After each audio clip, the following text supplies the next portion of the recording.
আসসালামু আলাইকুম সুপ্রিয় দর্শক শ্রোতা, আশা করি সবাই ভালো আছেন। আলহামদুলিল্লাহ আমরা অনেক ভালো আছি।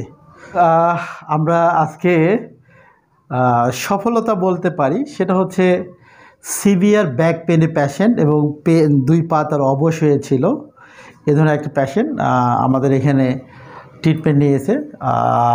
কয় মাস আগে শেষ করছেন? 3 মাস আগে। 3 মাস আগে আমাদের এখানে সিভিয়ার, তার মাল্টিপল জায়গায় ডিস্ক প্রলাপস ছিল। তার ছিল হচ্ছে L4-5 এবং L5S1 লেভেলে তার ডিস্ক প্রলাপস ছিল, সিভিয়ার ডিস্ক প্রলাপস, যার কারণে তার পাও অবশ্যই আসতো, ঝিনঝিন কন্টিনিউ করতে এবং সিভিয়ার পেন।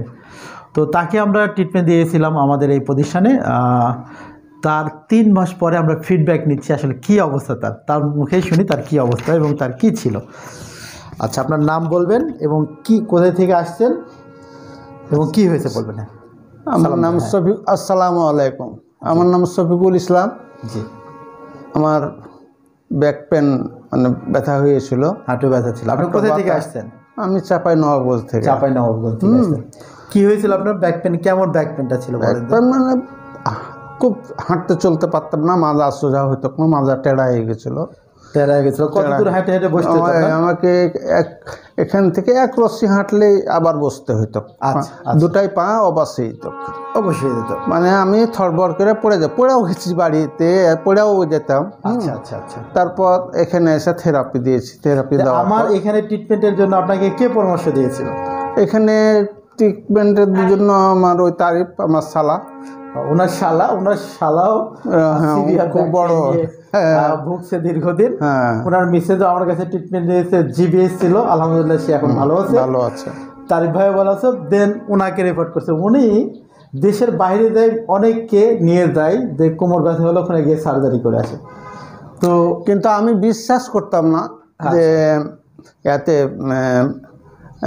ফিজিওথেরাপিতে যে ভালো হবে, এটা আমি বিশ্বাস করতাম না। আমি অনেক নাহলে 10টা আমি রোগী লিখেছি এই ব্যাক পেনের জন্য, যে অপারেশন করে নিয়েছি, কিন্তু নিজেই আমি এই ব্যাক পেনের যে এখন ভালো আছি।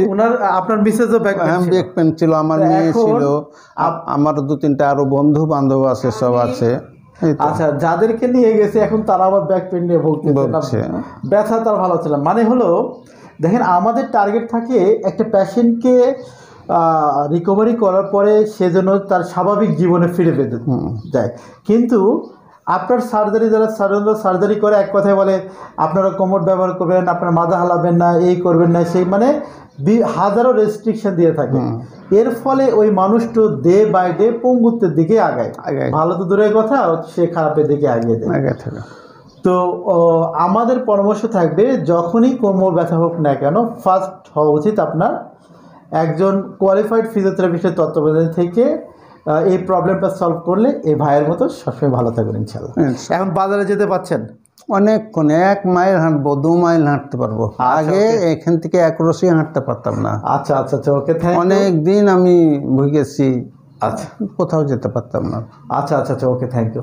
তো এই হচ্ছে আপনাদের কাছে পরামর্শ থাকবে যে কোমর ব্যথা হলে অবশ্যই একদম কোয়ালিফাইড। আবার আমি ডাক্তারের সাথে দেখা করতে এসেছি আজকে, উনি আমাদের পরবর্তীতে আমি কি করলে, কেমন করে, কিভাবে চললে আমি জেনে এই রোগটা না আসে। ঠিক আছে, ওকে, থ্যাংক ইউ। দেখা হবে ইনশাল্লাহ।